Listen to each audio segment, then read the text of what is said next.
There's such a romanticism to the idea of Shakespeare.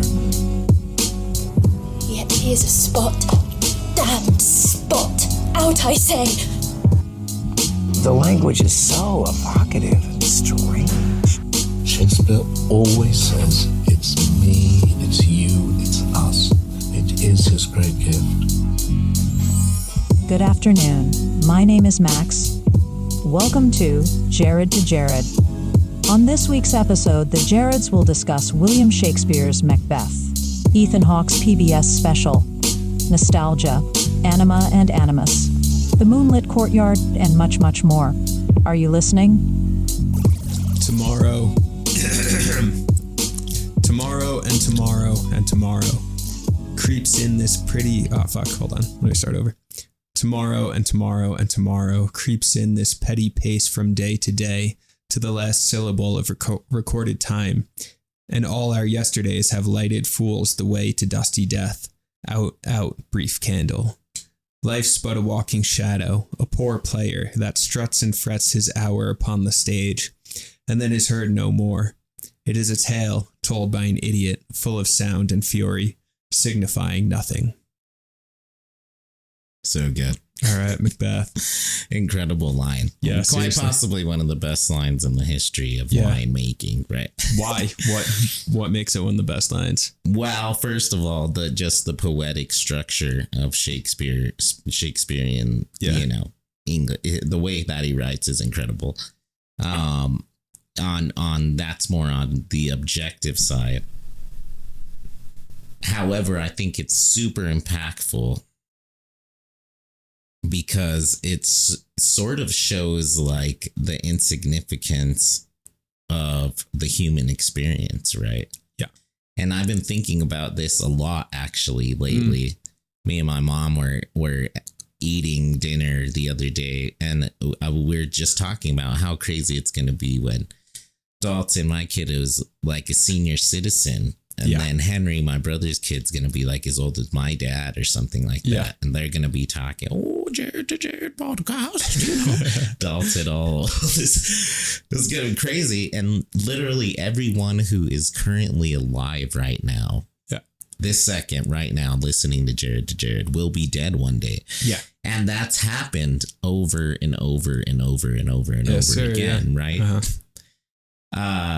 Like leaves on a tree, just renewing themselves every season, you know? And we have this inflation of importance of our own existence where this matters, that matters, this causes it. This causes it. Freaking the Henry Rollins syndrome, you know? We go full Rollins. And really at the end of the day, in the universal timescape, none of it matters, right? But that being said, in the eyes of Macbeth and the story, those lines were the signification of Macbeth losing his humanity, right? Yes. Yeah. Not being able to grieve over Lady Macbeth's death and suicide. Yeah. Not being able to, you know, no longer being able to connect anymore because, like you said, he was so connected to this wandering, the loudness of the idiot, right? The sound and the fury of the idiot, right? He was the idiot, actually, right? You know, in that moment, because what was really happening is he lost himself, you know, and the only thing that signified nothing was his insatiable need for wandering, right? Essentially. And lust and power, of course. So, all that ambition. Which Lady Macbeth also came to a similar tragic end because of her insatiable lust, right? It took two. Anyways, your thoughts on the line. The famous Faulkner freaking, adaptation, Sound and the Fury. I mean, well, it's about death, right? And I've been thinking of death as almost like the negative space in our lives that we don't really look at, right? You know, it's like you look at, say, an art piece or something, or like a still life or something like that, or a figure drawing. It's as much, or sculpture, it's as much about the negative space as it is about the actual figure, you know, because the negative space is what gives it its form and gives it its rhythm in the way that something is kind of held in space, and the emptiness surrounding it shapes it in a certain way, right? Right. The entire, for example, sculpture, the entire thing isn't just the sculpture, it's how it impacts the negative space around it. Right. And that's death. Right. You know, so you have all these human events going on, you know, all these ambitions and all these turmoils and all these successes and relationships and entanglements, you know, it's very dense. But then you have this constant negative space in the background in which all of that is shaping it. It's not even the stage, right? I'm not even talking about the stage and then the actors on the stage. It's the emptiness around the stage. It's the air. It's the atmosphere. Right. You know, and that's always there. That kind of atmospheric presence of the other realm. Which is death. Which is death. Right. And so much of Macbeth is the other realm. It's the dark other realm, but it's the other realm. You know, there's the witches in the beginning, and in the Ethan Hawke thing, you know, we just to introduce to listeners, we were watching Ethan Hawke on PBS talking about his experience of taking on the role of Macbeth. And it was so fascinating because he's talking about the witches and whether the witches instigated Macbeth into committing these crimes in his ambition for power, or if that seed was already inside him and then the witches just kind of watered that seed, you know? Right. And it was kind of like both. It was like, because if 3 witches came up to me on the streets of Santa Fe, which might happen, that kind of thing happens here. Sure. And they were like you have potential for power. You just need to take it, and here's what you need to do to take it. I wouldn't react because I don't have that seed in me, really. You know, like, or if I do, it's not that strong where I would be like, oh, cool, yeah, let me like respond to these witches, sell my soul to the devil, pick up this dagger and go kill Jared so that I can like rule the pod or something like that. You know, it just, that seed isn't inside me. So it's like this codependent arising or something, you know, like something was in him.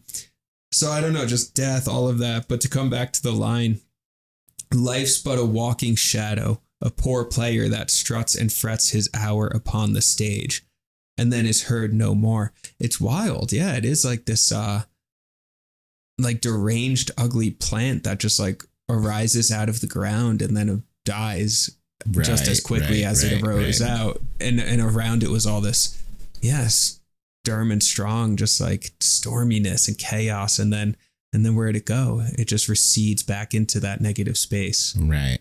You know? It's something peculiar. It's funny. I want to disagree a little bit with Ethan Hawke here. Sure. And the PBS special. Dude, don't disagree with Ethan. Come on. Oh, come on, man.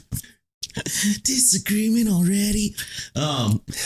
What, and the scholars that were essentially arguing that Macbeth had lost his humanity, ability to grieve and connect, right? Yeah. I don't know, man. I think that for Shakespeare too was an expression of loss. He was so sad, so grieving, filled with grief. Yeah. That these were his words, right? That he was like totally dissociated because he was so overwhelmed. Yeah. Right. Uh-huh. What's the line of a player, right? Yeah. That ultimately, a poor player that struts and frets his hour upon the stage. Exactly. Poor player struts and frets. Then that's what him and Lady Macbeth were doing. Yeah. And there was this game that he thought they were going to come to an arrival where he was going to get finally happiness, whatever his power, whatever he's looking for, desired, right? Yeah. But ultimately, it was a squid game. It was set up to lose, right? There was no game. He was just an actor on stage. Exactly, yeah. And he's so freaking depressed that now his wife killed himself. Yeah. He has all kinds of blood in his hands, and there's surrounding armies all around his castle. Dude's freaking lost it, right? He's literally in the pinnacle of grief. And I think Shakespeare knew that us as humans, when we're come to a point like that, it's not always dramatized. Oh my God, my wife crying for no, don't touch me, no. They're acting. They knew Tony. They knew the whole time. It's stoic, like shook, your nose is bleeding, like trauma. You're traumatized, and you can't react. The only thing you can say are these very glim, like beautifully poetic, dark, and depressing lines about life. Yeah. It's fascinating.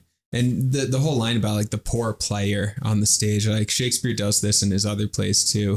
He'll constantly have like the stage and the players on the stage as like metaphor for life itself. Right, right. Which is actually really accurate and really like postmodern in its way, right? Where you have all these individuals, just 8 billion at this point, running around the world. And this is Hindu and Buddhist philosophy, that we're not who we think we are, that we're all wearing these masks, right? The personality structures that kind of get developed throughout life. And then you think you're your personality, but it's just a mask, Right. And that in those traditions is through spiritual practice that you take off the mask in order to enter into something more authentic, more expansive, all of that kind of stuff. But for the most part, otherwise we're running around thinking that we are the personality. We got too caught in the role. We got too caught in the role, like Ethan in that PBS special. He's literally just pacing up and down Manhattan for like freaking weeks on end, just like thinking so deeply into Macbeth, which is really cool. It's like fun to watch, like the actor's process, Right. But to go like that deep into it, but that's us in our own lives. We're pacing back and forth. I'm really angry. I'm really happy. I'm looking for a relationship. They shouldn't have done that to me. We have all these narratives. Right. You get stuck in the narrative and you forget that no, you're actually just an actor, that there's someone wearing the mask that isn't caught up in this shit. So when Shakespeare uses that metaphor of like, we're poor actors on the stage, and that's just one expression of it, because sometimes you're a really good actor living life very gracefully and your personality mask is like quite well done and you're really good to the people around you. Ultimately, it's still just a mask, but it could be a really well done mask. But in this moment, Macbeth is commenting on the lack of skill with which he approached his life. Right. The kind of like, he's very uncouth in that way, Yeah. He's the poor actor freaking trying too hard on the stage and making a fool of himself. That's what he did with his life. Right. And if there's reincarnation, next life, Macbeth, if he's a real person, right? Next life, hopefully he would learn from that lesson, come back in the next life and not get caught up in ambition for power, and then live a little bit more skillfully and not be the poor actor on the stage. Sure. Eventually, the story would evolve, right? Yeah. I want to go back to one point you're making there. I think that's really good, is where ultimately the stage is a manifestation of humanity. Yes. That's what story making is, whether it's a book, a movie, the stage, whatever, right? Yeah. So that metaphor is interchangeable. So the stage there would be no stage without humanity, and then there, vice versa too. The stage actually shows us, right, the humanity itself, and then it actually becomes the metaphor for our human lives. And I like how that one psychologist who worked with murderers, Oh, that was cool. Yeah. Oh yes, there's very much a tragedy, Basil. She brought up a good point, is the tragedy, right? It's a tragedy because Macbeth could have veered from his destructive path many times. Mm-hmm. He could have not have, went for Duncan, shouldn't have killed his friend, and killed another friend of his, senators, It just goes on and on and on. He could have told his lady Macbeth, no, we're not doing this, you're just great, whatever, we have a good life. There's so many times during the play where he could have strayed from the negative path, and what makes it tragic is he didn't decide to do that. Right. And see, this is oftentimes our own lives, right? Yeah. We're wandering around freaking Manhattan, what would drive somebody to become a murderer, Macbeth. But we're thinking about our own lives. We're sort of, Macbeths, like, And that leads to this cool question, which we can't forget to address, that Ethan brings up too in the documentary, is these are two people that would have never have done this on Lady their Macbeth own, and Macbeth. right? Yes, I want to get to this. Yeah, But because of the dynamic of the duo, they create a fantasy world. Yes. And all murderers, back to that girl. Oh, murder is it? Create a fantasy. The freaking fantasy world. Yeah. That drives you to become an actor in your own play. Right. And then you think that you're writing your own script, but you're not, right? Right. And boom, it can often lead to tragic consequences. Yeah, yeah. And to murder someone, I mean, you really do have to have a huge fucking ego for that to happen, right? I mean, sure. You just like someone with that sense that with that level of egocentrism, you know, that I am the center of this story. I'm the protagonist in this story. You know, I am, you can't murder someone from a place of, open awareness where you're acknowledging the full, that everyone around you has their own subjective experience, right? You can't murder someone from that space of awareness. You can only murder someone from a space of absolute egocentric separation from the world around you, where you are the center of your own story. And I think that's maybe the tragic fault of Lady Macbeth and Macbeth. Exactly what you're saying. They get caught in their own story, right? You know, in their own egocentrism within that story. Okay. It's about me. It's about me. It's about me, my rise to power. Sure. All of that without seeing any kind of bigger picture, which is, wait, what about the nation? What about the community? What about the village? The village. What about, you know, my close friends in this situation? How does it impact anyone outside of me? But their focus is so narrow. Right. You know? That's what we're saying, is you can't also overcommit to the search. Ambition, right? Because then you lose yourself. Yeah. If all you're doing is wandering every day through Manhattan or through, you know, ancient Scotland, thinking about how I'm gonna overtake the throne or whatever, right? You're obsessed. You lose yourself. You're obsessed. There's no longer an Ethan Hawke. There's only some weird dude that sits in the subway and thinks about Macbeth for all day. You know? It's like you gotta have something more than just the search, right? Because then we start creating these wild stories. Yeah. Where, as again, like you're saying, we're the protagonist in these stories, which is a reflection of an ego, right? A super ego, exactly, even, right? Exactly. Where we're really like spiritual, you know, hyperinflated, putting ourselves as main characters. Where, you know, the act of actually killing somebody is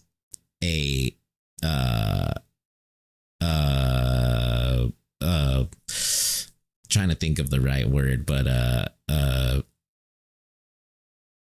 don't know, I'll think of the right word, but essentially like a healthy progression in the storyline. Yeah. Right. When it's not. You're killing somebody. Right. You know, you're doing something based on the ego itself, right? Yeah. Which eventually leads to madness. But the crazy thing to think is this doesn't often occur on your own, right? Yeah. What about the collective experience? Is it because a partner that we, you know, believe in or reassures us, or is it sort of like this power of suggestion on both sides? Right. What can lead to the mania of, you know, murder, essentially? Right? See, it's so fascinating. And this is a real thing. This is a real phenomena, the whole like duo thing, that you have people who just would not do something, whether it's an ambitious thing or a vicious thing, killing, that they would just simply wouldn't do it on their own. But then something about their combined psychology and the relationship urges them to do it. I mean, that's the whole thing about Macbeth and Lady Macbeth. Really, it's a story. It's less a story about someone's ambitions for political power, and it's more about a story of a relationship, right? You know, and what that relationship can do to someone's psyche. And that is there, you know, I mean, Like I just had this memory of when I was in kindergarten. So I was 5 years old. There's this little girl like on the, she was 6, I think, because she was in the grade older than me. And we were just friends, like just little kid friends. She was like a neighbor girl and, hang out and play in the backyard or whatever. And I remembered like I must have had like a little crush on her or something, because I was like, I would just get so psyched to like hang out, see her. I remember like climbing this tree trying to like impress her or something, So quite literally right there it is. It's like Lady Macbeth is like climb the tree, take it, take your power, Right. And then Macbeth gets all fucking, hot and bothered and climbs the tree, essentially. Right. But, of course, does it in this very awful, vicious way. So there's something there. And of course, there's like sexuality, romance, the masculinity and femininity, the way that the feminine is challenging the masculine, all that sort of stuff that comes up. And how does she channel how does she challenge the masculine, right? By emasculating. Exactly. Yeah, exactly. Right. Saying, take these daggers, the phallic symbol, take these daggers. Good. And go use them. Why are you not using your dagger? Exactly. Yeah. And then Macbeth gets so insulted. Were a man, Yeah, he gets insulted that his woman doesn't respect him. All this kind of is vicious. It's like a cuckolding. It's a humiliation. It's so getting to the bone of like core masculinity and turning it toxic, right? Yeah. Because, so that's the way, and no one fucking talks about this. We're about to get canceled, Jared. Oh my God. Masculinity and femininity, they're directly connected. They're inextricably linked. So when you have toxic masculinity, being manifested in a culture, that is inextricably linked to femininity and some kind of toxic femininity that is also prodding and pushing that toxic masculinity. Nothing happens in a vacuum. Nothing happens as isolated, right? It's all cause and effect, karma, everything's interconnected. And it's going back and forth, right? Because he's also egging her on. Yeah. Because he could have been like, no, literally, he could have been like, no, what are you, crazy? You're fucking I'm a man. What are you talking? I don't need to do this to be a man. Right. And if I don't need to prove anything to you. Go hook up with Gaius down the street or freaking Marcus Aurelius down the road. Go hook up with the king then. I don't care. I'm done with it. Right. Yeah. Freaking go hook up with Patrick O'Houlihan down the road. McFrugals. Hook up with Skaggs Alpha Beta. It's fun. But he doesn't, right? Yeah. It's the perfect Ethan relational was saying, storm. Is a lot of scholars, think, or audience think, well, Lady Macbeth fucking, she got him, fucking man, woman, like made him feel like shit. Like she prodded him. She pushed him to this. Yes. He wanted to be pushed, right? Exactly. And something that was in him. Their game with each other. Exactly. And that was the fucked up game they were playing. Like weird. Yeah. And then boom. And then all of a sudden they're like, she's washing him naked after he just murdered. Because they're getting off on it. They're getting off on it. They're sickos. That's exactly it. And we look at like relationships and, and of course it's Shakespeare. Everything is hyper dramatized. Sure. But what hyper dramatization does is give us a much clearer, sharper relief image in which to see aspects of ourselves. So we have our own relationship dynamics, masculinity, femininity, how they interrelate, how that relates personally in our own romantic relationships, how it relates on a larger societal scale, all that sort of stuff. And it's not always going to be as intense as like, your woman's like pushing you to murder someone, of course, Sure. But in those smaller ways, when you're in a relationship and you get into those cycles, right? You get into those just kind of toxic cycles where maybe like your lady's like, like insults you or something or says something insulting to you. And then you get like all pissed off and you want to like prove her wrong or something. Right. And then maybe you like shout or you just get like, whatever, Will Smith got Macbeth. Smith got Macbeth. Yeah. Freaking get my wife's name out your fucking mouth. That was so funny. Slapped Chris Rock, and now look at both of them. They're like, get my wife's name, dude. So Will funny. Macbeth, big Macbethy style in the 2000s. Oh man, yeah. But essentially, it's the Fresh Prince of the Scottish Moors. it's something that is recurred. It's human, right? Yeah, it's so human, and that's like the beauty of it. You know, just like, be a man, do this, go stand up or whatever, you know, go get a better job, go stand up against your bosses. Whatever it is. Yeah. And then the reluctant man, no. And then boom, the woman actually controls the beast and he goes and does it and comes back. And then boom, it's hot, it's passionate. Yes. The beast loves it because he has, you know, freaking pleased his princess and boom. Yeah. You know, it's a win-win on all sides, except for the people dying all around. Well, exactly. Yeah, exactly. Right? Yeah. Society's dying. His freaking village is dying. His castle's getting overrated. He can't even hang out with his friends. The guy's seeing ghosts. Exactly, dude. Know? He'd just be so healthier if him and Duncan got a fucking cup of mead together. Duncan's and dead, like, you know, it's terrible. Yeah. And what's fascinating too is the way that private mead with Duncan. Fuck yeah, seriously. Right. Damn it. He should have been Siegel, man. He should have been. Yeah. The privacy of their relationship, right? Nothing's private. That's what's interesting too, because you have this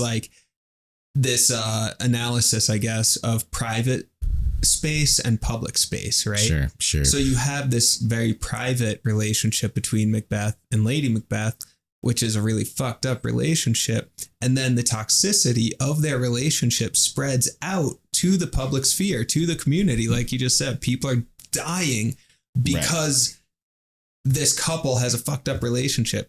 And you look at that in just actual life again, where it's like you have just someone in a shitty relationship, and that impacts their friends, it impacts their work life, it impacts, you know, all this stuff, you know, their children, all the kind of things, you know. It's like where the privacy, what happens in the private space ripples out, you know, like what would have saved that country, right? And this is so weird, but what would have saved their country if Macbeth and Lady Macbeth went to like marriage counseling? Right. Yeah. Or just like, you know, broke up. They should have just hooked up a few times, you know. But they loved dated it, though. In the chamber for a while. But they're getting off on the drama. This is Kurt Cobain and Courtney Love, you know? Yeah. Like I watched the Kurt Cobain documentary some years ago, and I remember Natural Born Killers, right? Is essentially the story of Macbeth and Lady Macbeth. Yeah. But like Kurt Cobain and Courtney Love, there's like, in this documentary, there's clips of them like in this hotel. They're all fucked up on heroin, and you could see they're almost like the same being, right? They're two sides of the same coin, like Macbeth and Lady Macbeth, where they're both just feeding into one another's like weird fucked up shit. Right. You know, it's like they're both like, just feeding one another's, and like whatever this energy, this like demonic energy that took that couple over and drove them to, you know, drove Kurt to death, all that kind of stuff. When we're watching the Hawk documentary, the Hawk doc. The Hawk doc. Was Hawk doc. That could be a good episode title. But anyways, you were saying the thickness of the karma between them, right? It was like, dude, you know, and I know it is like karmic molasses almost. It's fucking karmic like molasses, syrup, you know? Yeah. It's so palpable thick, and rich and thick. It's, you know, and that's why perhaps Macbeth would be one of the only plays that could successfully be performed without words. Because the karma is so like palpable. Yes. You know, the energy there, you know, it's a physical play almost. It's a manifestation of the karma that can happen between two people, and the negative world that can be created, you know. And it's so fascinating because it's when there's clear karma, or just karma's not the right word, because karma is the molasses, it's the thickness, it's the entanglement. When that isn't there, when you clear out the karma, right?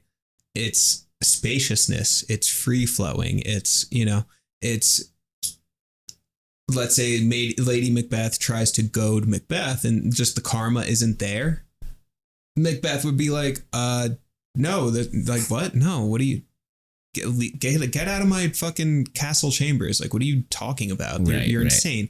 And there's clarity there. There's just like, no, because there's, you know, he's just not going to get caught up on it. Or again, the witches are going to come up to him and say, ambition, you know, and then Macbeth is going to be like, no, because there's just no karmic entanglement there. Right. Right. But when the karmic entanglement is thick, you get stuck, you get caught.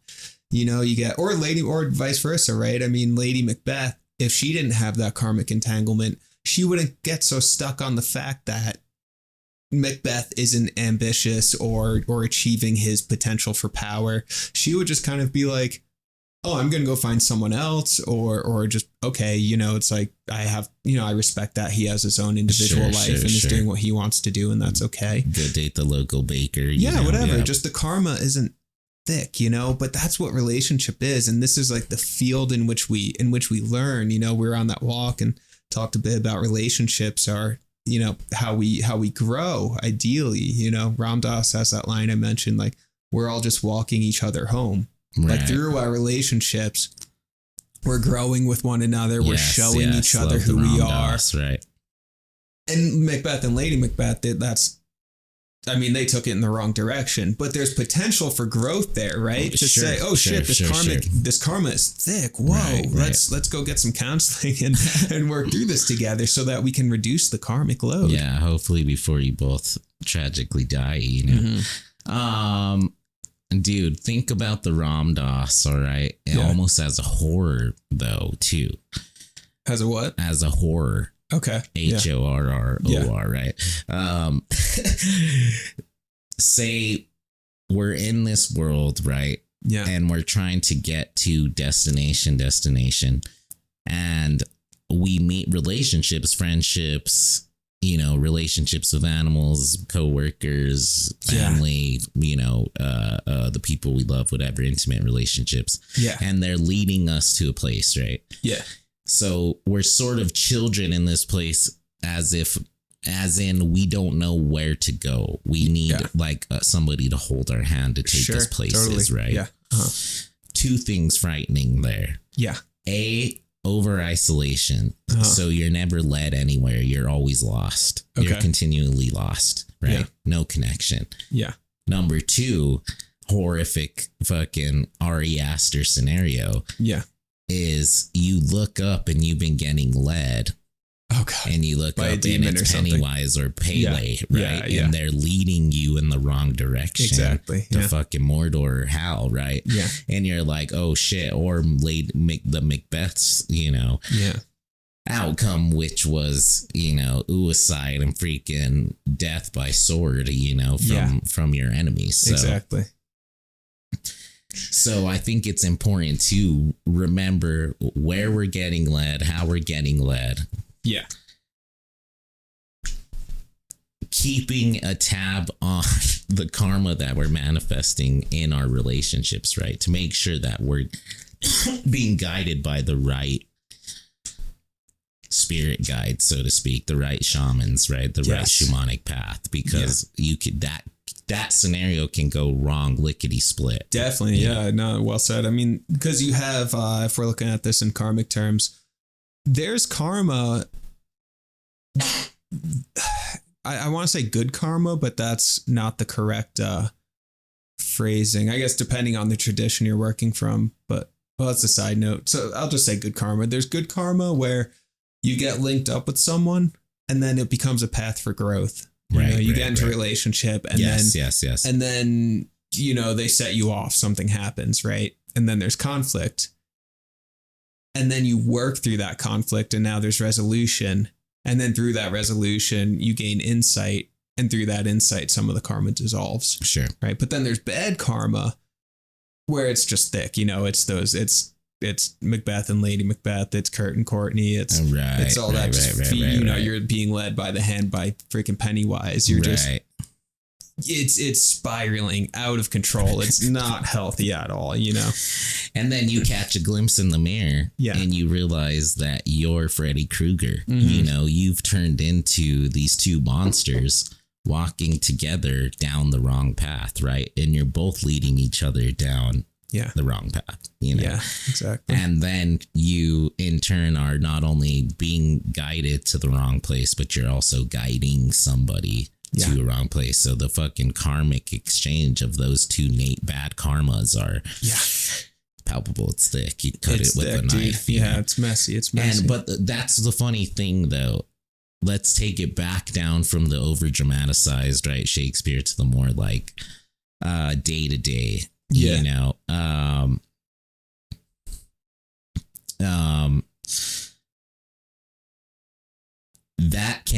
can happen with us, right? I mean, we can totally fall into these sort of things where you do this, then I do that, then and then it becomes this constant circle where all of a sudden you're both ostracized.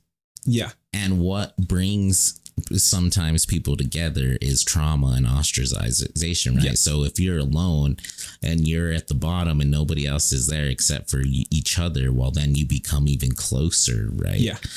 And the bond becomes this weird, crazy, like dueling, sort of morphic one, exactly.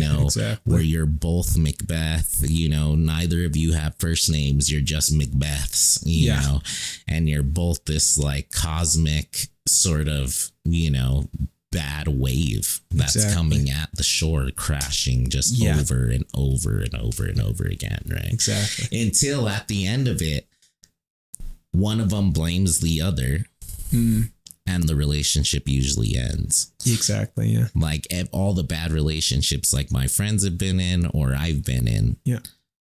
It always turns into it was Macbeth's fault. No, it was Lady Macbeth's fault. Oh, interesting. Right? It was never your fault. Rather than taking responsibility for your role in the dance. Our fault. Yeah. Yes. It was always their fault. Totally, right? totally. Yeah. Oh, you made me into a monster. No. Yeah. It's like, no, there was a part of you that was willing to play that game. Chucky and Freddy walking down the road, not one or the other. Right. Yeah. There's part of you willing to play that game. Yeah. And what's fascinating is, so I think we get into these sort of, relational dance steps, right? We have our routines, okay, Lady Macbeth is gonna, prod Macbeth and he's gonna react to it. And then there's going to be some kind of blowout, and then they're going to get turned on and have sex, and then the cycle resets, and they have that cycle, right? Right. And we all have our cycles. Yeah. And then when someone within that dance, within that cyclical performance sees it, or they want some change, like actual change, and then they go, I think I'm going to grow. I think I'm going to, do whatever. I'm going to start exercising. I'm going to do whatever. This stopped being healthy, and then they try and change the direction of the dance. There's pushback and resistance and anger. Right. Get back in here, like I heard, like, for example, like, let's say you have like a drug house or something, like 5 people who are roommates and they're all like doing bad drugs together. And then one of them eventually is like, I got to get out of here. I got to go get a real job. This has gotten out of control. Right. And they try to leave. The 4 other people in that situation are going to freak the fuck out and try and drag them back in. It's in Plato's cave, when someone tries to leave the cave, actually a lot of people within the cave you're not going anywhere, grabbing at their ankles as they're trying to climb up the cave walls. I don't necessarily know why exactly that happens. Maybe people just like stability or that kind of like habitual energy within relationship or something like that. Right. But yeah, I don't know. There's something to it. Yeah. I like that you brought up the cave, because I've been meaning to want to talk about this. I love the cave. I'm obsessed with the cave. Yeah. Listening back to some old J to J's, we were talking about the cave and just our conversation since 2016 about the cave. Yeah. This is what I realized when I was cleaning earlier is there have been times in my life, even listening to the pod, where I or you or both of us at the time, or either or, had emerged from the cave for a time, right? Sure. And then certainly thereafter, times where we went back into the shadows. Slide back. Yeah, right? Totally. Yeah. So I'm thinking of the cave more as sort of this like circle, right? Sort of an Enso in a way, where it's a cave system in a way, cavernous, where it gets light. And you get to places where you can see the moon and stars, right? The 2 mile crack of God and the Jurgen crust, right? Beautiful, yeah. But then you go back into shadow. Yeah. That being said, I think perhaps there is a place within the cave where only few can find it, where it's sort of an eternal courtyard in the middle of the circle that always has sun shining upon it, right? Mm-hmm. Yeah. And maybe that's what a lot of like spiritual journeys or journeys of the family, this sort of, these wanderings or this searching is really the search for the courtyard. Okay. However, most people spend their time coming in and out of light and dark, in this vast, expansive cave system, right? Yeah. So I think Plato's right. I don't know if you ever can really ever leave, because even if you find the courtyard, you're still within the cave system, right? You're just in a larger, expansive place. Yeah. That is, not shrouded in darkness, essentially, right? Sure. Yeah. And I see what you're saying. And my understanding of it is that there's growth and progress, and then there's some backsliding, like anything, it could be, you could be working on a skill, I'm learning piano, say, and you make all this progress, and then you have a plateau period, or you kind of fall out of practicing, and then you get back into it, that's that sort of thing. Mm-hmm. Same thing with sort of just like progress of your spirit and soul and all that, where it's like, you make a lot of progress, you grow, maybe you outgrow a lot of old habits or things that weren't working for you. And then you get, and then something happens, I don't know, like for example, I've learned that when we're in stressful situations, we're looking for familiarity, right? That's a safety mechanism. There's this uncertain, stressful situation going on, a death in the family, say. This is a common one, death in the family, and everyone kind of regresses a little bit because they're searching for familiarity. Sure. So so when there's an unfamiliar situation, you fall back on familiar habits, even if they're unhealthy, just because they're familiar, So this is interesting. Yeah. Keep going. Yeah. So for example, like, okay, my grandma died in October. We had the funeral, all that sort of stuff. And it sucked, funerals aren't fun. There was stress around it. And I noticed in myself that there was some regression there. I regressed into a former self, not like totally so it wasn't awful or something like that. But it was just like, oh, interesting. Here's some like old patterns and habits that are coming up. Interesting. Right. So was that, did I freak out? Did I get really upset that I fell back into a couple of old patterns that weren't even that bad? It's just sort of like ways of thinking or something. And like, no, I just sort of like, I was like, oh, okay. I see what's happening. And like, this is temporary. I'm part of my brain is like I'm 16 again or something, but that's okay. It's temporary. I see the process that's going on. I'm just, falling back on something familiar, or I'm like spending 3 days straight with like all my family members. So it's like, there's sort of that familiar relational dance. So we're all kind of like, my brother is like picking on my sister, and then she gets mad, and then I like leave the room, we all just like, but nothing horrible, just small little things. But like, it was funny. Like we all sort of like regressed a little bit. Whereas usually it's like, hey, we're all friends, we're hanging out, it's cool, we're, kicking it with the nieces and nephews, whatever, like we've outgrown like these like relational dances and stuff. So it's like, so it's just interesting to see that. So I think that happens. Like we make all this progress in life, I'm not who I was 5 years ago, 10 years ago, whatever. But sometimes we fall back into it. But that's okay too. It's okay. We got to give ourselves compassion and grace and understanding. And then you climb back out, and then you climb a little bit further and a little bit further and a little bit further. And I've learned so far, and from spiritual speakers and teachers, I've learned that it's like, you don't get high and stay high. You don't go into like the moonshine courtyard and stay there forever. You're right. You go there for a while, you really expand, you gain a lot of clarity, you clear some stuff out, and then you kind of fall back a little bit. And that's fine. It's not a big deal. It's okay. And then each time it gets a little bit more expansive, until one day you're not even in the courtyard. You're just out of the cave system. The structure, the internalized structure, you've dropped it entirely. And maybe there's still parts of it hanging on, but you're out there. Now you're in the sun. You're just totally good with it.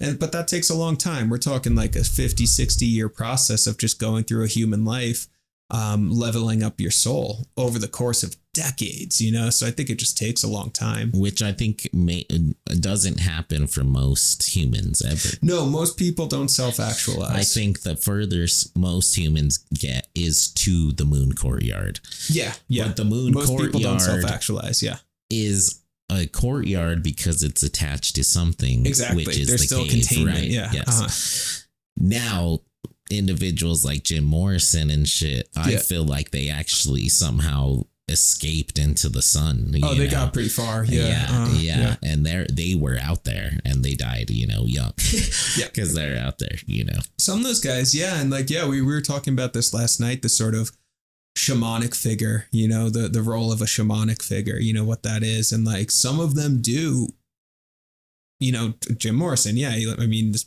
burns so bright and then dies at 27, that sort of thing.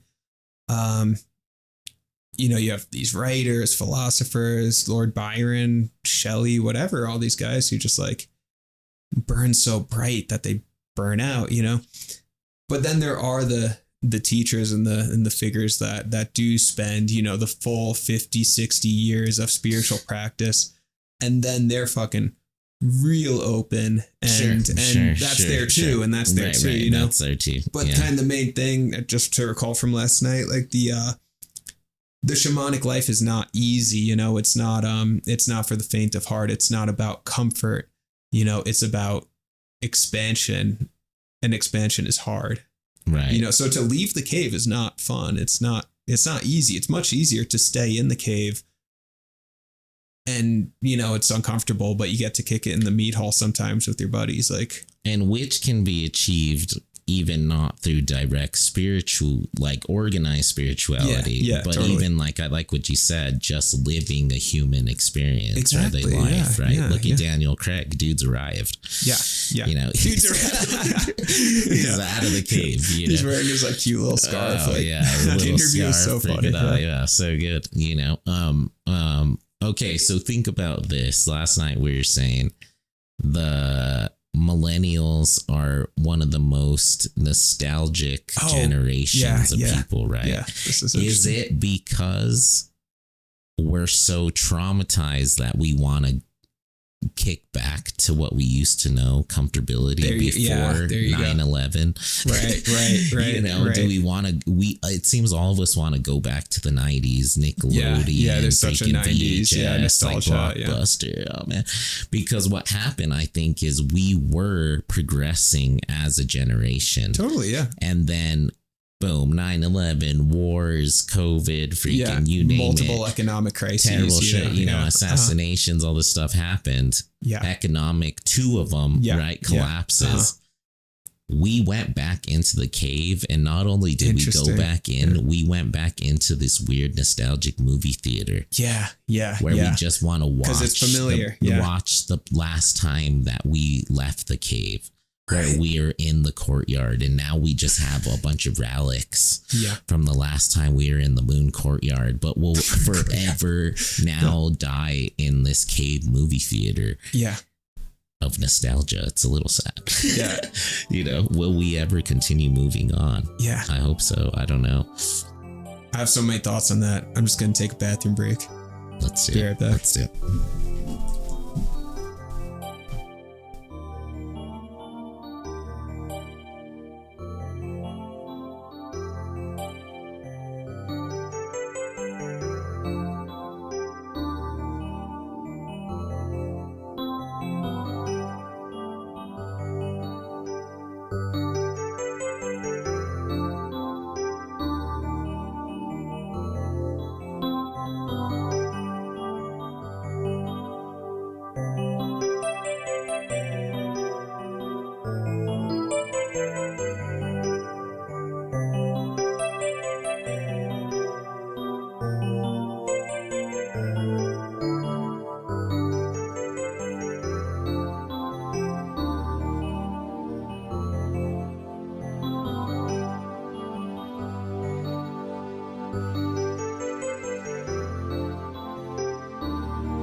Okay, you ready? Yeah, nostalgia is fascinating. Nostalgia is really fascinating. It's something that... Alright, so yeah, last night we were hanging out with Jeff, watching like all like pop punk videos, music videos and stuff from when we were kids, you know, and like... And there's something inherent pop punk. There is like an inherent nostalgia to that genre, you know. And there's some, like I said last night, I was like, I don't like nostalgia. It's like a love-hate thing. It feels so like you're caught in the molasses, but there's something pleasurable about it. It's really, for me, it seems uncomfortable. There's all this longing, but the longing feels kind of good, you know. There's something weird there. Right. I think you're 100% right about millennials being a nostalgic generation, that we're kind of clamoring for a previous level of comfort or something. I mean, I've gone to music festivals, you know, and like the whole like rave scene, music festival scene, it's wild because you have all these people, mostly people in their 20s, maybe their 30s, on MDMA, on LSD. And there's this childlike quality to it that's so bizarre, because you have all these young people that just like, they're wearing these like funny, like, I don't know, just like colorful little outfits, or just like, you know, or maybe like wristbands with beads and stuff that you would wear when you were like 10 or something, that like all the girls in class would wear. And it's like they, or like Hello Kitty backpacks and stuff. It's weird, you know. If you go to a music festival, it's what it really is all of these adults playing out maybe the unfulfilled desires of their childhood or something. I'm gonna play. And there's something, or like cosplaying their nostalgia. Cosplaying, you know? Yeah. There's something there that's so, actors on the stage, you know. Back to the Macbeth thing, you know. Yeah. Trying to get back to something, you know. And nostalgia, I was working with that last week during the last meditation retreat, because I just found longing coming up, right? You know, I would go for a walk because we get a break in the middle of the day to go exercise or whatever. So I'd put on my coat and just go for a walk and look at the mountains and stuff, you know, really scenic up there. And I'd feel this longing, you know, almost this like the warmth of, you know, let's say you're outside and it's cold, and then there's maybe like a house in the distance with like lights on inside, and maybe you can even smell some food or something, or there's like a fire going, and there's such like a sense of like, it's over there, you know, it's over there. There's this longing, you know, or just missing people, or, oh, remember when that happened and that happened, you know, all this longing. And I was like, what the fuck is this, you know? So I just was feeling into it, just got really, really mindful of it. And I was like, there's like grief around longing, there's like sadness, but then there's also this sense of like pleasure that's maybe in that karmic entanglement way, keeping you connected to a thing that you don't want to lose but doesn't exist anymore. You know, there's something like ghost-like about it. Right. You know, and actually I started to let go of it, because I was like, I don't like it. This feels uncomfortable. So start to like, I saw the part of myself that like likes the longing and nostalgia. And I started, and I listened to MGMT, which like, I don't know if you ever listened to them, but when I was in high school, that was like, you know, all their songs are super nostalgic. It's like their big songs were Kids, Time to Pretend, and it's all these like nostalgic, you know, sort of like electric pop songs and stuff. And like, I'm like, what the hell? What is going on? So I started to let go of it, and I was like, oh fuck yeah, this feels so much better. Like I started to drop it and just felt more free of it, more clear. I was then in the Moon Lit Courtyard. I wasn't hanging out in the cave, like longing for the cave in the 90s or something, you know. I was able to get to the Moon Lit Courtyard, where it was just like, nah, I'm good. I don't really need it that much. Right. You know, but I don't know. There's something about nostalgia, like that, you know, it's like this karmic entanglement thing. I don't know. What is nostalgia? What do you think? It's funny. I disagreed with you for a while last night, up until this moment, until you said that. Wait, would you disagree? Did you disagree with the fact that I don't like nostalgia? No, I disagreed with you. The fact. No, bro, you love it. You love it, bro. You love it so much. No, that it was a bad thing. That nostalgia. Oh no, I'm not saying it's bad necessarily. But like you wanted it to go away. I don't like it. You know what I mean? Sure, like it was like negative for you in that moment. Sure, you know what I mean? And we're talking about it in sort of a negative, like prohibiting progress. Yeah, way, yeah, sure. right? Yeah, exactly. The millennials and the fucking You're millennial longing for an old structure. movie theater cave, you know? Yeah, exactly. Yeah. The cinema. You're clinging to an old form. Exactly, right, You right. know? Because, well, and I like that because I have seen myself, friends, whatever, just like watching Seinfeld or like, you know, these old shows that like make us feel comfortable inside. Yeah. Just so we don't have to be like depressed in the moment or afraid. Yeah. Right. Yeah. Because it like makes you feel like warm and comfortable, but really it's inhibiting your, you know, all these incredible things you could be experiencing. There's so many better shows and stuff. You just need to take a risk. And watch something. You press play on something you don't know about. You might be surprised. Exactly. Right? And that's about growth and maturation. There you go. Yeah. You drop the old form and it frees up so much space for something new. And even better. Sure. Yeah. And I do think it's good to reflect on good times. Yeah, there's nothing wrong with that. It's funny too, like Blink 182, they're literally nostalgia. Pure band. nostalgia. Like their new famous song is like that's nostalgia one more bottled time, up, bro. right? Yeah. One more time. Yeah. But they're, you know, the whiny voice. Yeah, the whiny voice. You know, everybody's whining about wanting to go back, you know? Right. And like that whole music video is them in the 90s, like touring together. One more time. I miss you. I miss you. Like get back together with your ex. Dude, you know? Exactly. Yeah. And to bring it back to fucking Macbeth, Lady Macbeth, they should have broken up, bro. They should have broken up. And it sounds like maybe they did. And then you know what happened? Hashtag divorce. They got fucking nostalgic. Right, what happens? What happens when Macbeth and Lady Macbeth, when they split up? What's going to happen, right? If they didn't actually clear out the karma, and people do this all the time.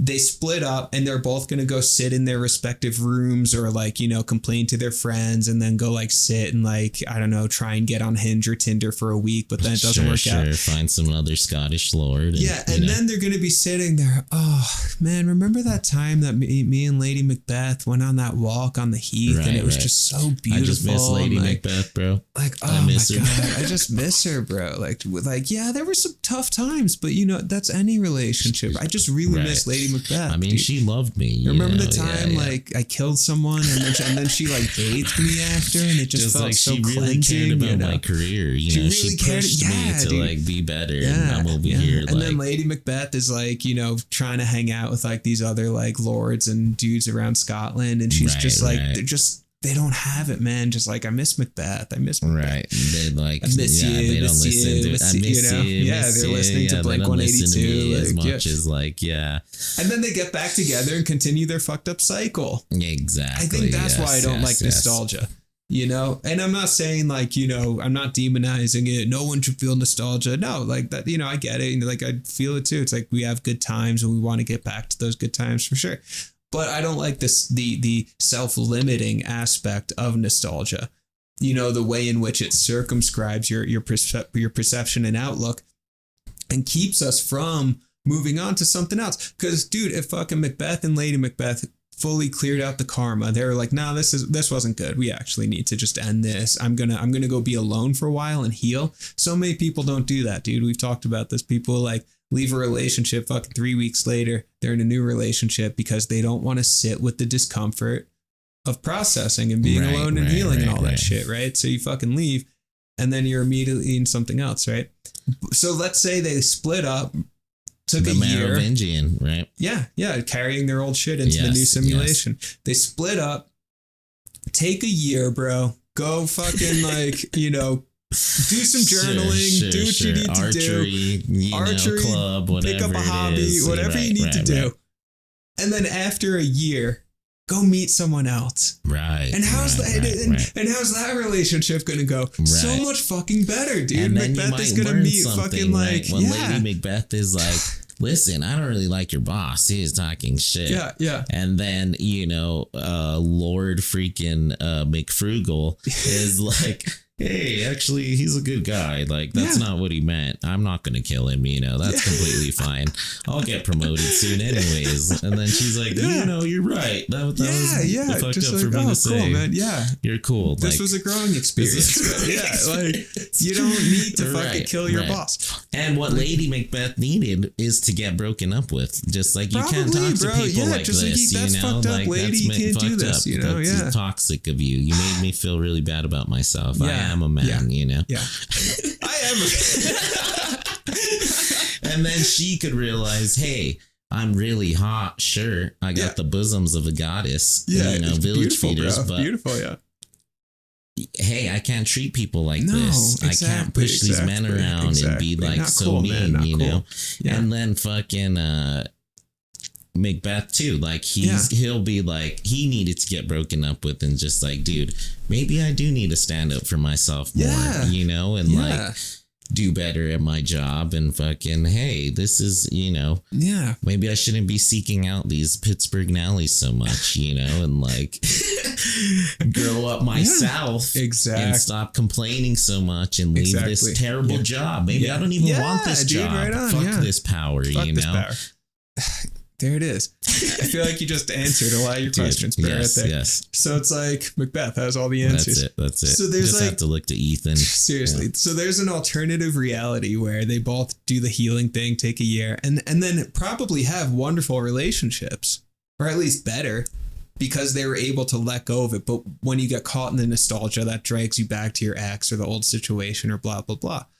You know? So I feel optimistic, bro. I feel really good. Like, I'm like, because I did my year. I did my fucking year, man. Right. I was in the monastery for 14 fucking months. Right. I searched. I let go of a lot of shit. I learned a lot. And now I'm leaving, bro. I'm leaving the monastery. Life update, leaving the monastery so clear. And now it's like, wow, shit. What kind of life is going to materialize from the growth and clarity that I've gained? Right, as opposed to just sort of like continuing to cycle in the molasses and this like frothy nostalgic substance, you know? Right. So in this new clarity, what's going to arise? Probably healthy relationships. This, you know, just like whatever, Absolutely. you know? Yeah, some good stuff it. ahead. Optimism, baby. I'm on optimism right now. I love it. I love it. Yeah. Oh man, I had a good thought there too about going back to those final lines, Macbeth's final lines, you know, sound and the fury. Yeah, you want to get them again or what? Signifying nothing. Yeah. But really what it is it's a huge signification of so much. Oh, this is what it was. This is my thought. Is what he was saying is it signifies nothing, not her life per se, but their search for power. Yeah. It was supposed to signify security, happiness between both of them, love, you know, children, the flourishment of the empire, right? Yeah. We fool ourselves with all these significations, right? And signs and symbols that we create, you know what I mean? And then at the end of it all, what did power signify? Nothing, Nothing. He was right. Yeah. This whole entire Power's game, empty. us being a player on this stage, ultimately signify nothing. We wasted our life, right? Yeah. Power's so empty. what should we do on the higher note, right? Yeah. It's time to leave Macbeth, leave Lady Macbeth, clean slate, clear it up, man, you know. And honestly, also sort of going back to Emerson. Yeah. Best part about giving up on a dream is every night we go to sleep and we dream anew. Right. So there's always. What the fuck? That's an Emerson line? That's an Emerson line. Oh, I've always boy, loved dude. that. That's fucking great. Yeah. Wait, say that one again. Best part of giving up on a dream is every night we go to sleep and we dream anew. Oh, wow. And new doors open. New doors open. Sort of even back to dreams, Ren and Dal. All the trail. There's multiple trailheads we could take here, right? Yeah. They all look at. There's not just one dream. There's not just one play. There's not just one thing to see. New doors open, for bro. 25 years. New doors open. That's not just Macbeth and Lady Macbeth. They could have been with other people. They could have had a different fate than a tragedy. Ultimately, right? Because there's other dreams, man. Give it up. Give it up, Freaking bro. power. Give it up. It's not where it's at. No. And maybe there was a nostalgia of, oh, this was fun. We had some crazy sex after fighting, after I killed that guy, But this is toxic, baby. So we gotta move on, So toxic, This dream is not going to get us to where it is. In fact, I'm quitting. I'm going to Jim Bob's. Yeah.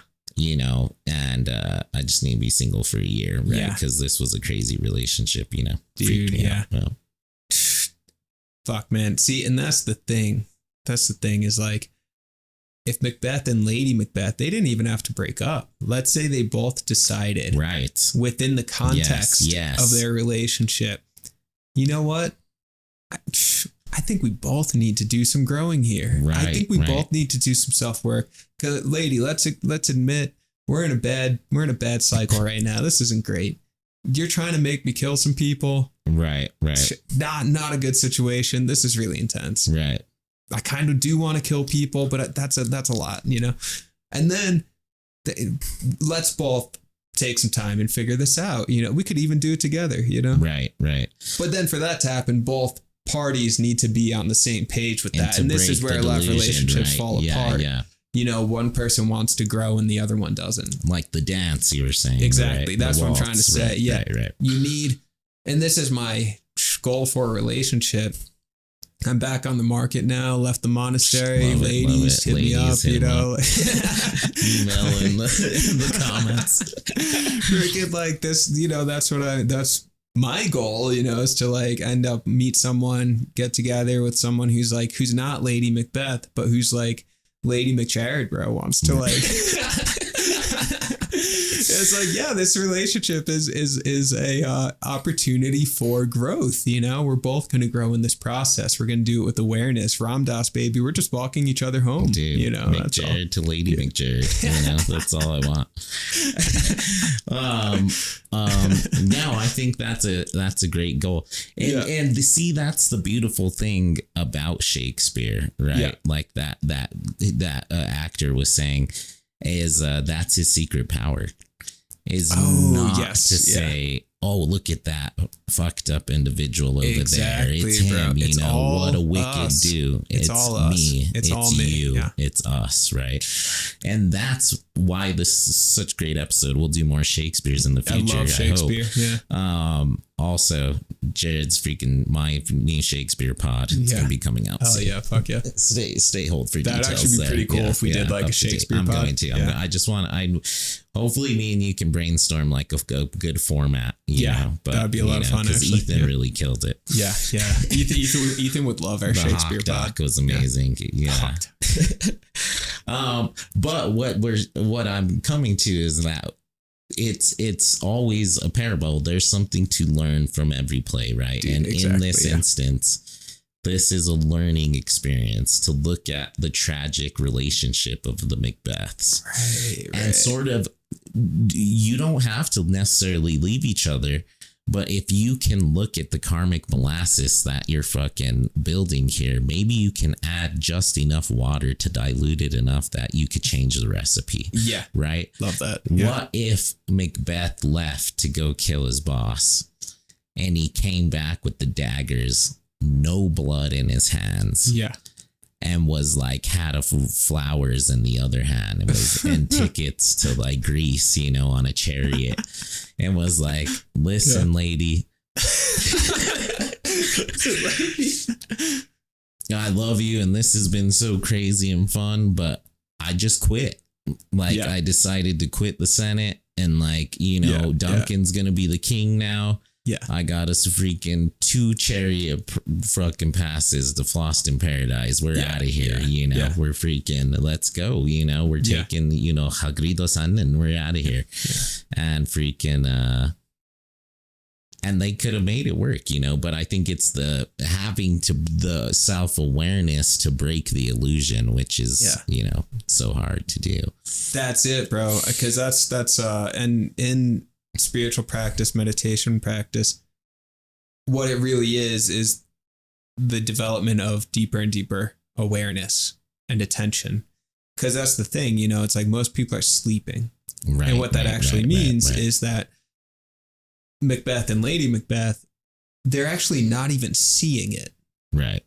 We're caught in a cycle. We're on a roller coaster, but we don't even see that we're riding a roller coaster. We're caught in this cycle, but we don't see the cycle. And then we don't want to see it, right? Yeah, that too. If you don't put on those damn glasses, I'm going to throw you in that trash can, whatever he says, right? Rowdy Piper, they live. Oh, yeah. When they're fighting in the freaking alleyway, you know. Oh, good. Doesn't want to put the glasses on.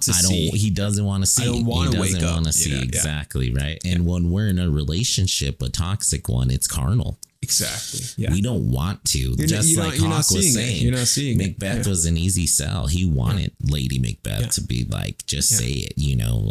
I wanted to do it anyways. Like now I have your approval. We're feeding off of each other, and it's fucking boom, lust filled. Get home, have sex in the blood, freaking, you know. But what you don't realize is you're killing yourself. For everything that is good in this world, it's equally as bad. I've been saying that for a few months lately. I've really realized the yin and yang of this world. Interesting. And I think this revelation came to me, shamanic revelation, is quitting cigarettes. Yeah. Because how could something be so great? Well, it can't without being equally as bad. And it is.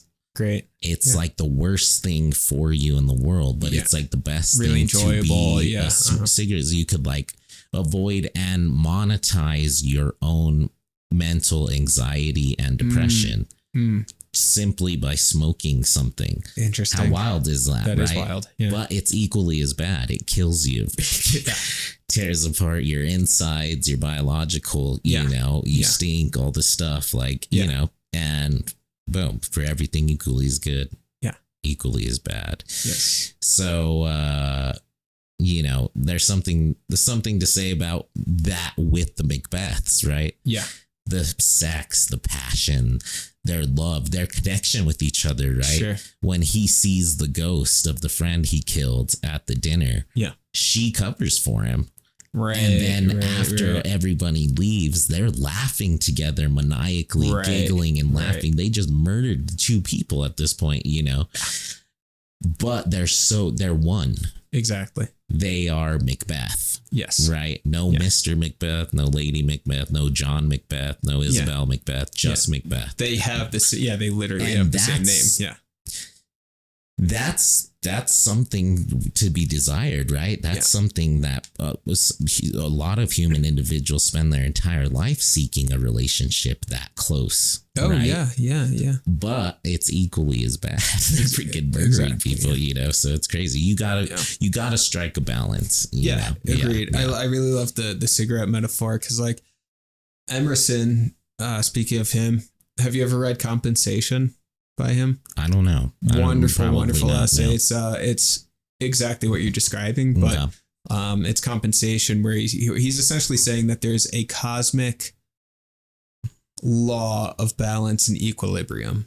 So you give a little bit over there, and then you take a little bit over here, or you take a little bit over here, which means you have to give it a little bit over there. Sure. And that's just how it is. Things just balance out, right?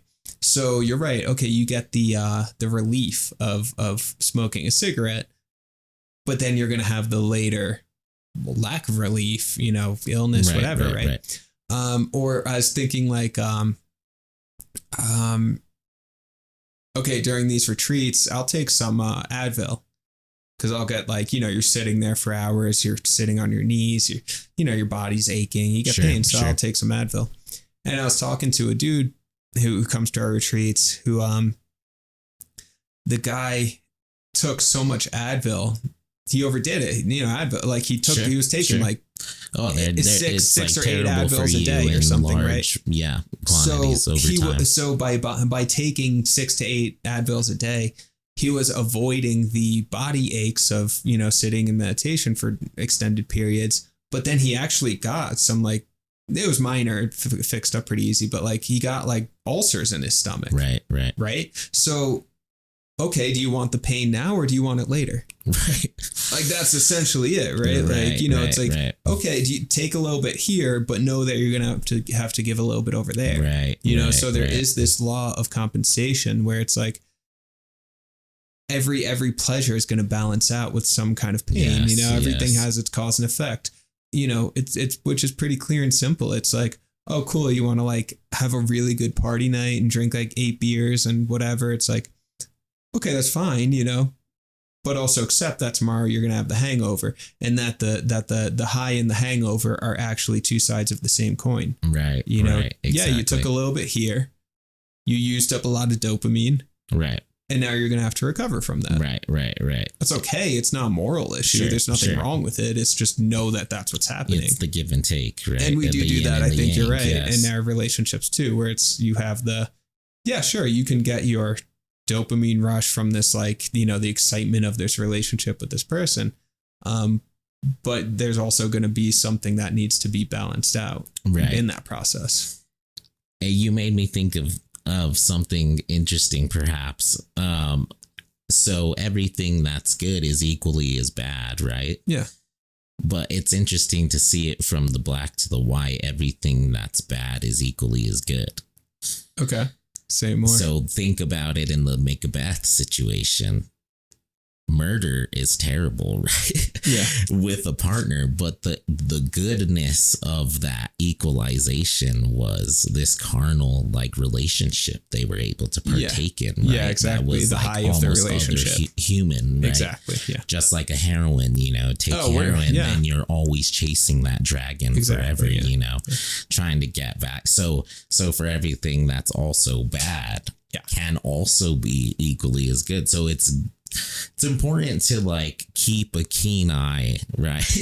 And on certain situations, you have to walk away. Yeah. Just like, listen, this is great. This has been great, but it's killing me. Yeah. You know? Yeah.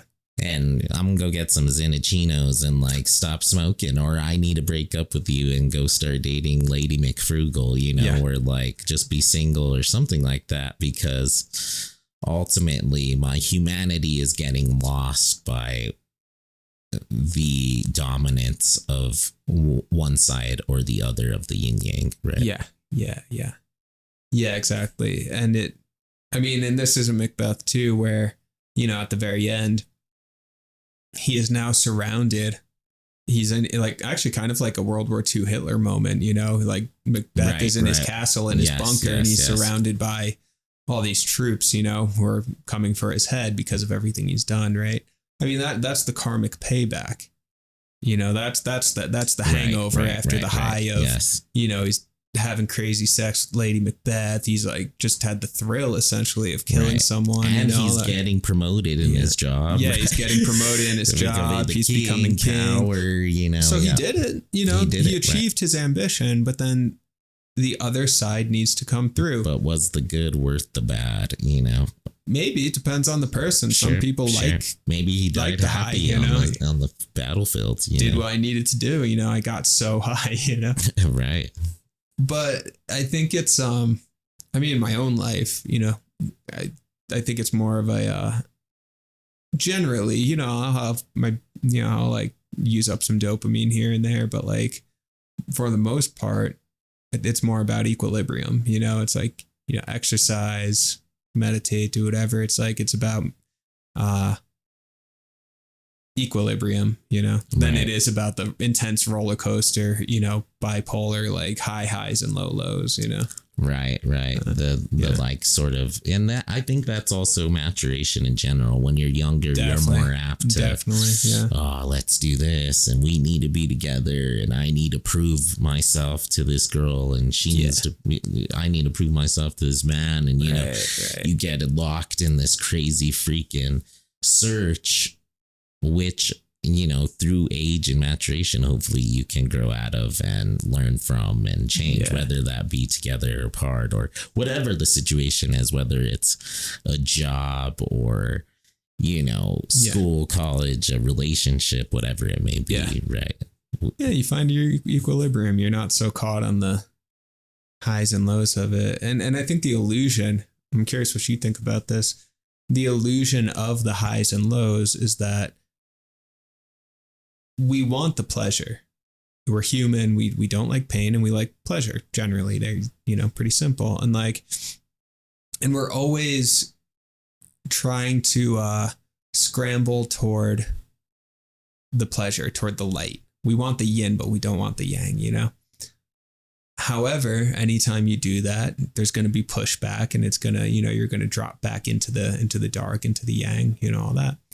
So I think part of that process of equilibrium, it's not about like finding this like perfect balance where you're always just sort of like slightly in a state of pleasure, but not too much or something like that. I think it's actually more about opening, fully to all of it, to all of what comes, like you just open to it where it's okay, there's just life has both. There's day and night. There's balance, it's like life has both. And So, and even like, hey, I'm not going to break up with you, Lady Macbeth. I'm not going to kill my boss, but I am going to go tell that dude off for 40 minutes. Sure, and stand up for myself, and maybe I'll get up in the Senate or something like that. Right. People respect me more than she will. Yeah. She'll realize I didn't have to commit murder. Yeah. Got it all with my words, whatever, and freaking boom. There could be a balance that's struck in the Macbeth play. Because maybe there was an issue, right? I mean, maybe there was a very valid issue. Sure. I'd have to go back and watch it again, but like a very valid issue where Macbeth was actually like quite deserving of some kind of higher position or was being belittled by the king or something valid, that was going on. That Lady Macbeth's actually in a very, authentic, okay kind of way. It was just like, it was just like, hey, this wasn't okay. It's like, wait, Macbeth is like, he's capable of more or whatever. But it's when we take it to the extreme of like, now we have to murder him. Wait, what?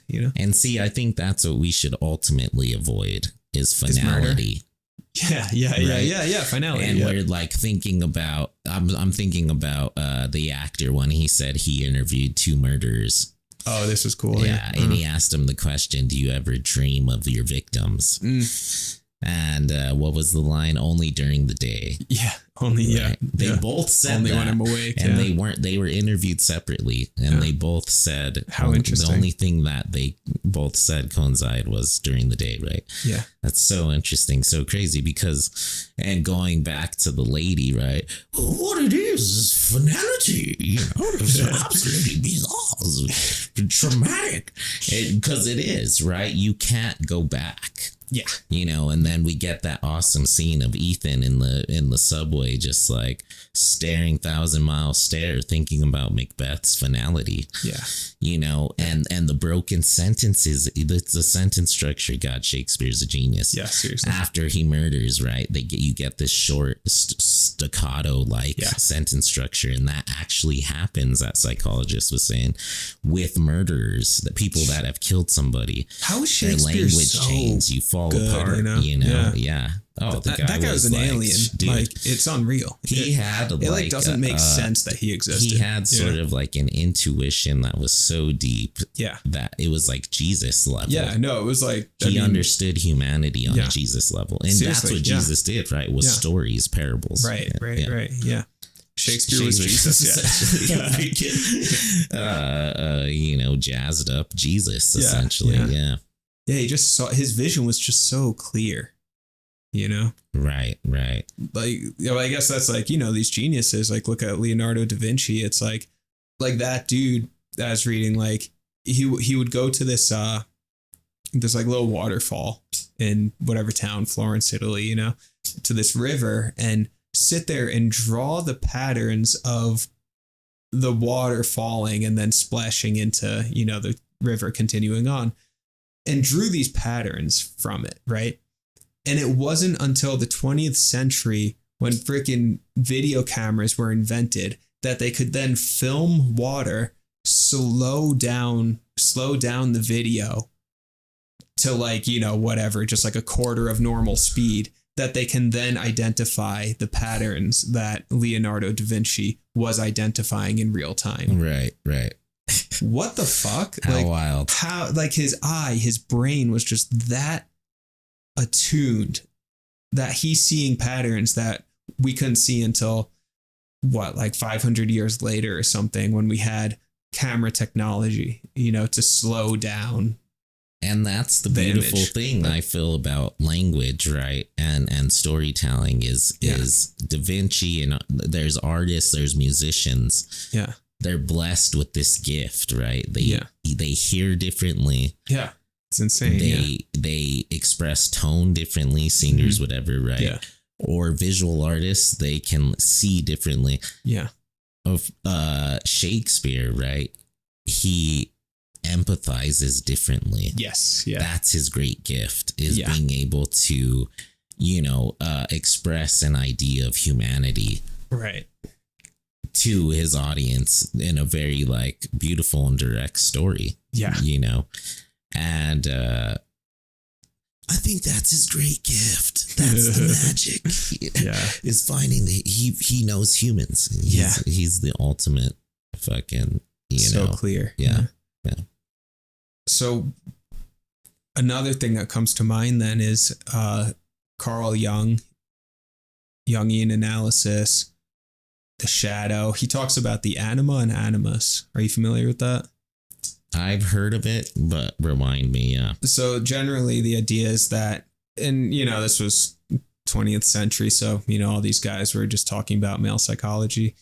But anyway, so he says that the male conscious, or the male psyche, is composed of two parts: the animus, which is the masculine, the consciousness, the wakeful mind, you know, and then you have the anima, which is the feminine, the subconscious, you know, the shadow, the parts of ourselves that we're not aware of, you know, that get us caught into these cycles and things like that.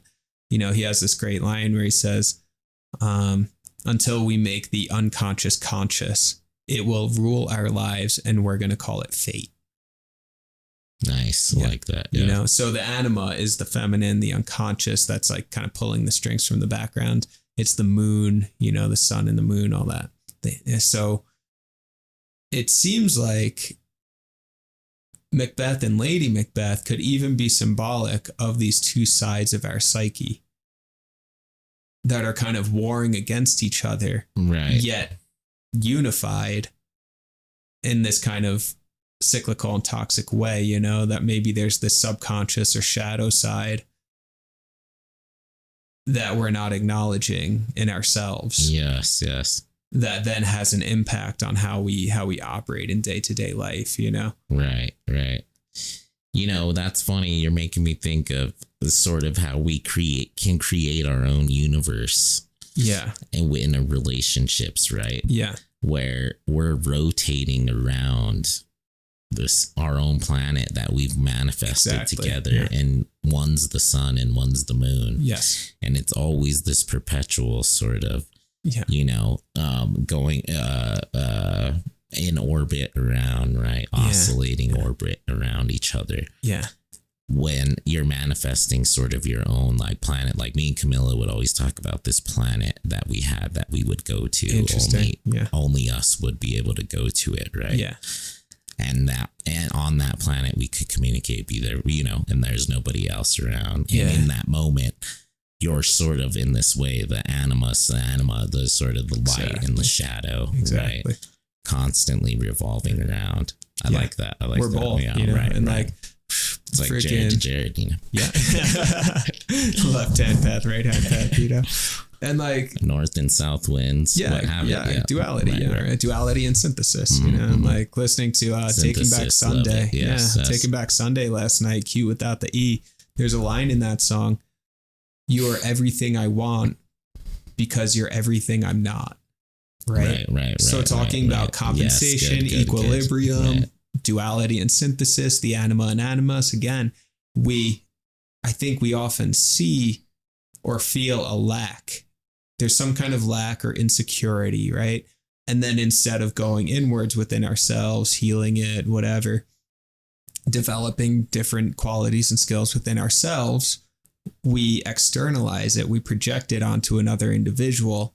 Right. And then want to kind of absorb it into ourselves through them. You know, you're everything I want because you're everything I'm not. So for example, I'm lacking, I don't know, a sense of, or let's use Macbeth and Lady Macbeth, right?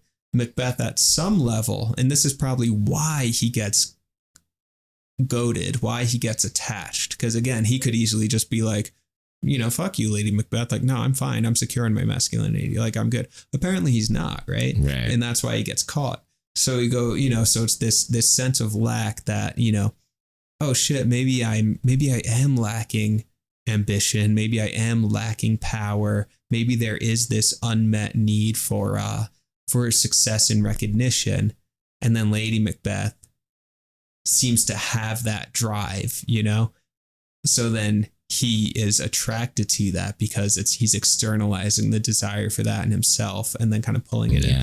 And vice versa. Lady Macbeth, maybe, I don't know, maybe there is a lack of, I don't know, something for her. She's lacking something in herself. Maybe it's, I don't know, a level of easefulness or compassion or something. I don't know, that she's then attracted to Macbeth because he is a bit more laid back, or I don't know. Sure. You know what I mean? Yeah, no, exactly. I mean, a lot of times sort of even like bully in a way, like if Macbeth would have stood up again to her and was like, you know, no, not doing that's crazy. This and that. She wouldn't have liked him, right? Yeah. She would have went and bullied some other dude that was kind of a spineless freaking, you know, McFrugals and got him to kill the king or do what she said or whatever the case, right? Yeah. Or, you know, and exactly, there was something that was in him, and maybe she was living vicariously, you know,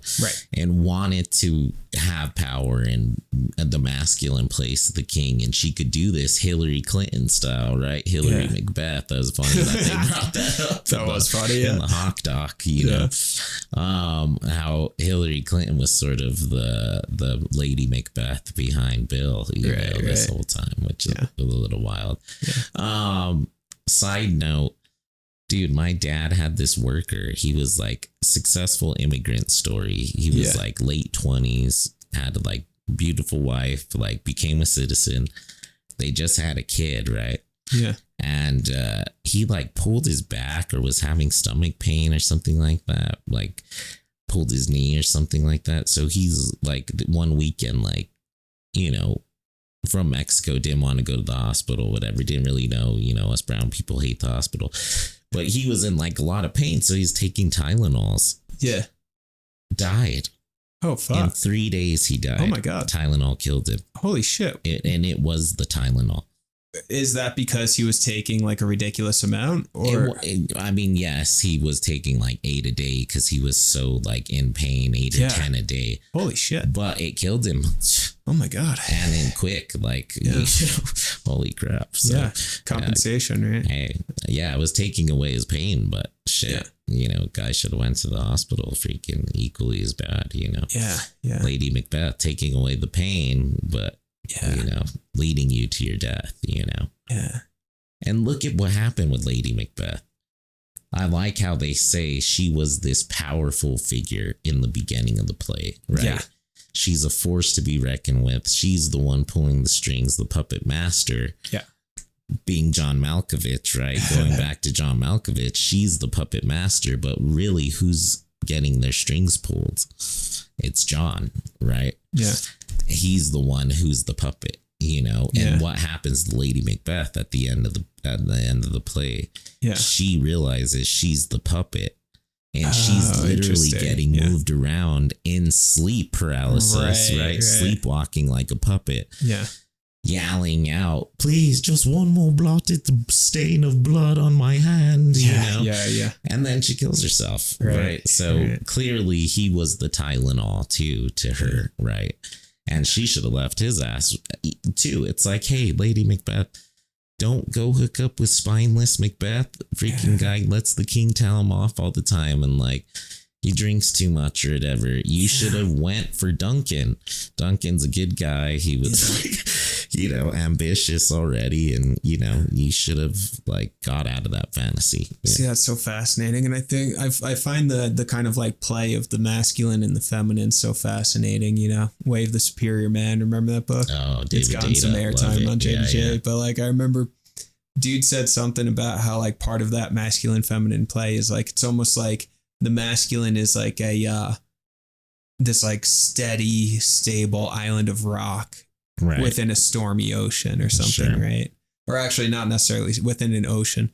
And the ocean, the feminine, is sometimes expansive, serene, all of that deep, right? And then at other times it's stormy.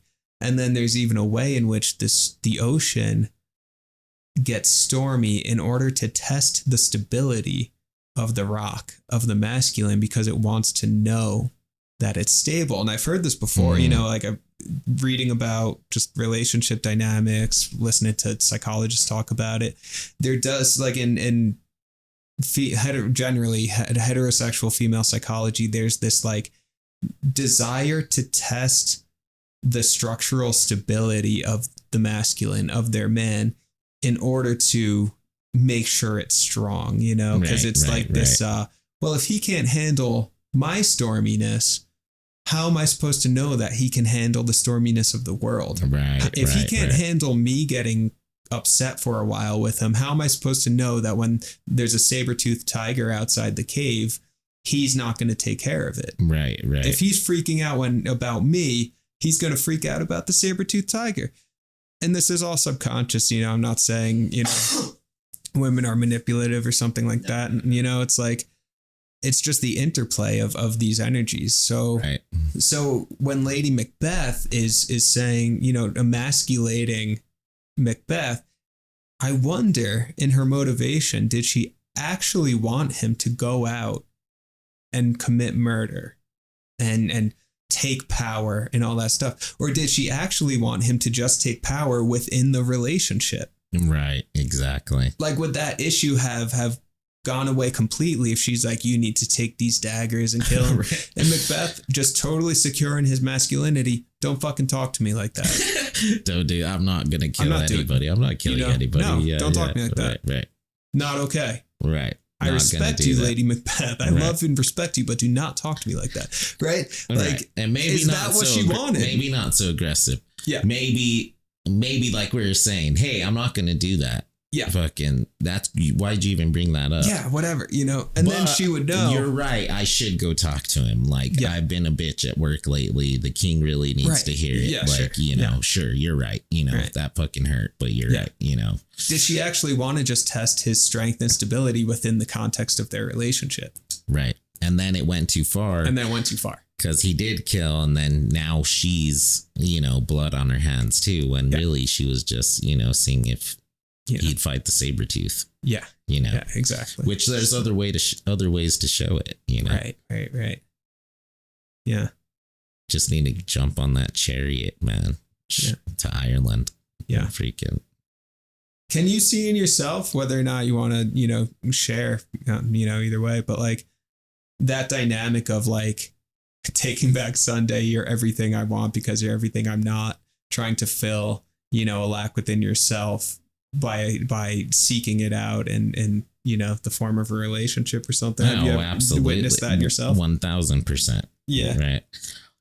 I think a lot of, like, I am few and far between have dated academics.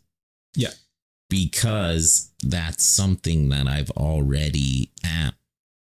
Oh, interesting. Yeah. Right. So why would you it's need not to, something that I'm not. Right. You know? Right. So it's not really that interesting to me.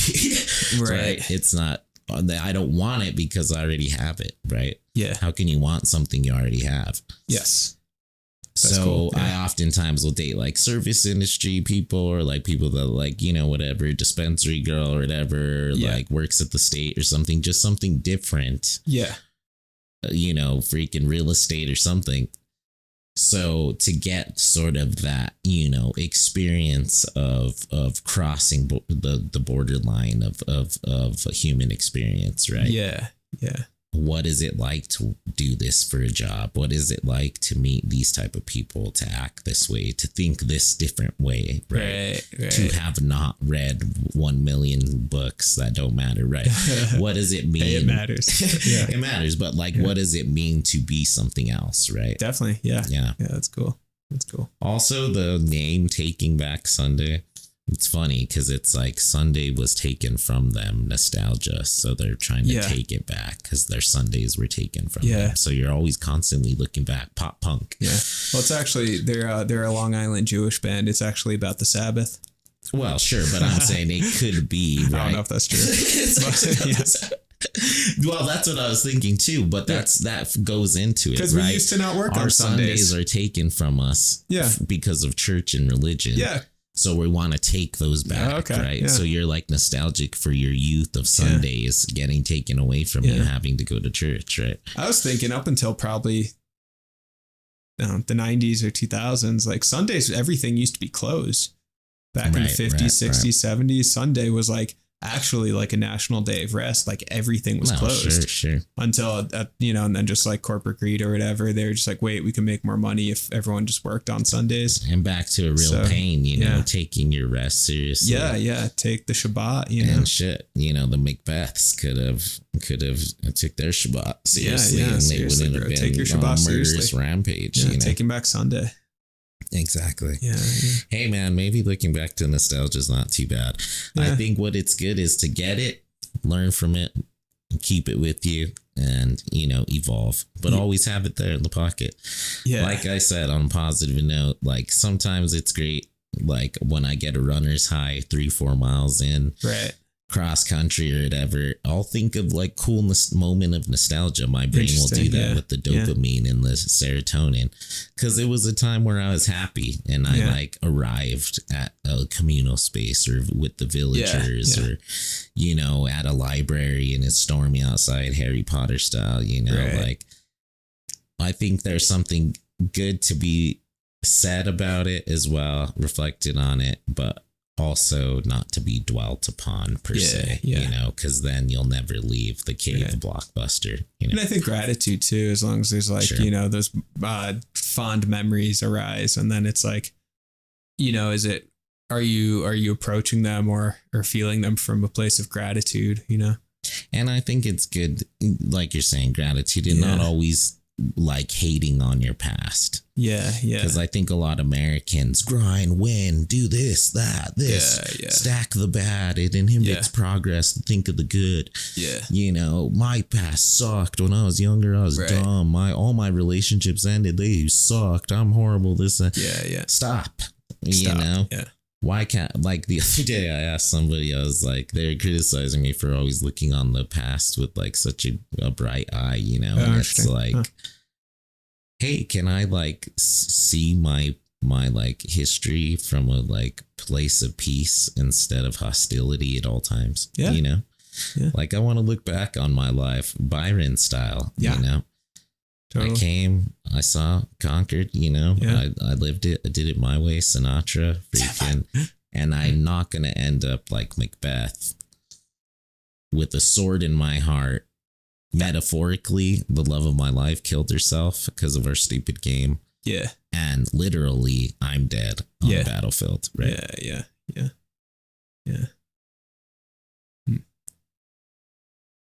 Gotta find the Moon Courtyard. Gotta find the Moon Courtyard. Final thoughts on Macbeth, the Hawk Doc? Yeah. Last thought about the Anima Animus thing. Yeah. In alchemy, like spiritual alchemy, which is a thing that Carl Jung was into, the whole like framework and idea for that is blending and opening to the both of those energies within oneself. So you see all this alchemical art from like actually probably around the time that Shakespeare was writing this, which is really interesting, like Renaissance England. You see all this artwork of the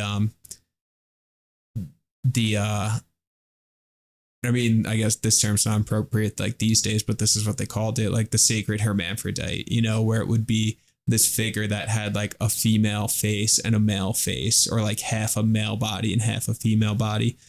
And the idea was that your goal on the alchemical path is to unify the conscious and the unconscious, to unify the anima and the animus, to balance them out within yourself. That Macbeth and Lady Macbeth kind of unify into this, instead of this fragmented psyche, into this whole psyche within itself. So you're no longer running around seeking outside of you for the thing that you want, because you're not that, because you're already whole. Right. You know, right. so you're approaching life and relationships from a place of wholeness rather than from a place of separation and fragmentation. Right. Yeah, which is a totally different orientation towards life. On behalf of the Jareds, thank you for listening. Follow, subscribe, comment, and tell your friends. The boys will be back next time. And always remember, Glamis thou art, and shall be what thou art promised. Enjoy your weekend.